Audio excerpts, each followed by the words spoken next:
ప్రభుత్వం మహాలక్ష్మి పథకం కింద నెలకు 300 కోట్లు ఇచ్చారు అధ్యక్ష. ఇప్పటికే 70 కోట్ల మంది మహిళలు ప్రయాణం చేస్తే అధ్యక్ష 2400 కోట్ల రూపాయలు ఆ మహిళల పేరు మీద వచ్చినటువంటి సొమ్మును 2,000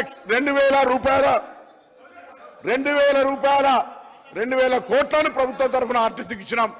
ఆర్టీసీ ఇంకొక మాట చెప్తా ఉన్నారు, ఆర్టీసీకి వీళ్ళు ఇప్పటి వరకు ₹1 అయినా డబ్బులు కడితే నేను నడి రోడ్డు మీద ఉరేసుకుంటా.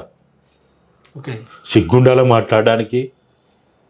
అక్కడ అప్పు చూయించుకుంటూ ఇక్కడ నేను పథకం అమలు చేసినా అని చెప్తే ఎవరి చెవులో పూలు పెట్టాలనుకున్నారు? ఎవరిని మోసం చేయాలనుకుంటారో? డిసెంబర్ మాసానికి కట్టినావా, జనవరి కట్టినావా, ఫిబ్రవరి కట్టినావా, మార్చి కట్టినావా, ఏప్రిల్ కట్టినావా? ఒక్క నెల కట్టినట్టు చూపించ